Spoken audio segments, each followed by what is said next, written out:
1980 के दशक में अमेरिकन एयरलाइंस वित्तीय समस्याओं का सामना कर रही थी और उसने पैसे की त्वरित आमद के लिए लगातार उड़ान भरने वालों के लिए एक कार्यक्रम शुरू करने का फैसला किया। इस कार्यक्रम में यात्रियों को असीमित प्रथम श्रेणी का आजीवन यात्रा पास भी दिया गया। उन्होंने इसे एयर पास कहा। यह एक आकर्षक प्रस्ताव था और निश्चित रूप से यह बिल्कुल भी सस्ता नहीं था। 1980 के दशक में $250,000 बहुत बड़ी रकम थी। लेकिन 1987 में स्टीव रोथस्टीन नामक व्यक्ति ने फैसला किया कि यह इसके लायक है।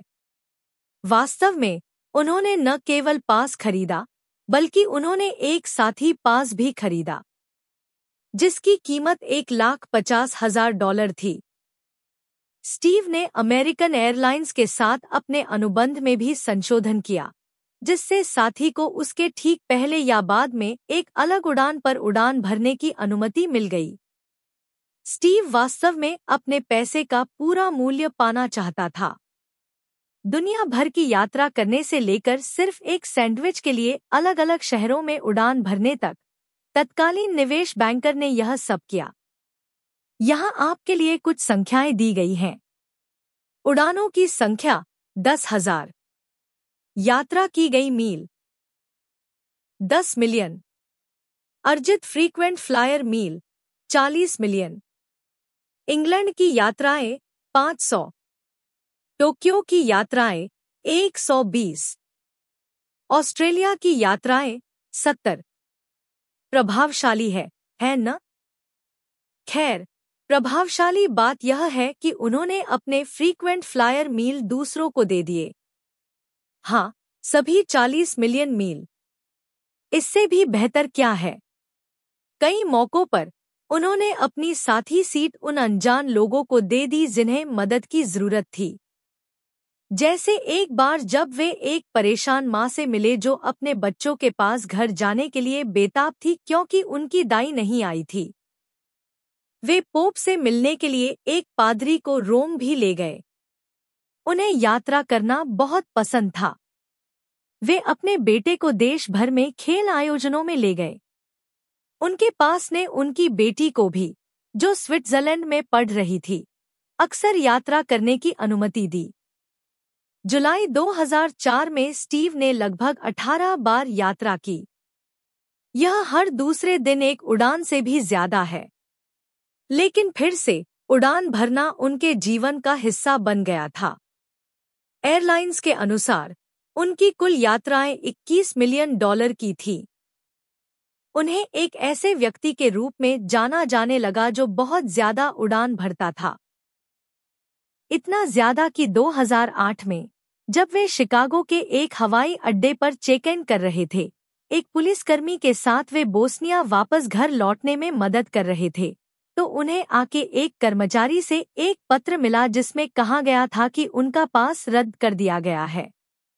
एयरलाइंस ने उनके पास को रद्द करने का कारण धोखाधड़ी गतिविधि बताया। अच्छे पुराने स्टीव कई दिनों तक अपने बिस्तर से नहीं उठे। उन्होंने कहा, मुझे विश्वासघात महसूस हुआ। जहां तक उनका सवाल था, एक अनुबंध था। वास्तव में उन्होंने को ये पास बेचने में भी मदद की थी और उनके लिए कार्यक्रमों में भाषण भी दिया था। लेकिन तथ्य यह है कि वे बेतरतीब लोगों की मदद कर रहे थे। शायद यही बात उन्हें परेशानी में डाल रही थी। दुखद है न? उसने फर्जी नामों से उड़ानें बुक करना शुरू कर दिया था क्योंकि उसे नहीं पता था कि उसका साथी कौन होगा। जाहिर है, वह यह अनुमान नहीं लगा सकता था कि किसको उसकी मदद की जरूरत होगी। इसलिए वह बैग रोथस्टीन जैसे नामों से टिकट बुक करता था। एक जांच से पता चला कि 4 साल से भी कम समय में उसने 3009 आरक्षण किए थे, जिनमें से ज्यादातर 2 सीटें बुक की थीं, लेकिन इनमें से 2523 आरक्षण रद्द कर दिए थे। यह विडंबना है कि अप इन द एयर में जॉर्ज क्लूनी के किरदार को अमेरिकन एयरलाइंस से उसके 10 मिलियन फ्रीक्वेंट फ्लायर मील के लिए शानदार व्यवहार मिला, जबकि वास्तविक व्यक्ति जिसने 4 गुना ज्यादा मील इकट्ठा किए, उसका पास रद्द कर दिया गया। एए ने 1994 में कार्यक्रम रद्द कर दिया और 2004 में $3 मिलियन में पास को फिर से शुरू किया, लेकिन वे कोई भी पास नहीं बेच पाए। स्टीव ऐसे व्यक्ति नहीं हैं जिनकी विरासत होने की संभावना है, लेकिन वे हमेशा कुछ लोगों के लिए उद्धार करता रहेंगे और वे उन्हें हमेशा याद रखेंगे।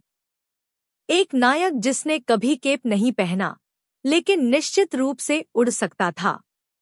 अगर आपको हमारी ये वीडियो अच्छी लगी हो तो इस वीडियो को लाइक कीजिए, कमेंट कीजिए और हमारा चैनल सब्सक्राइब करना ना भूले।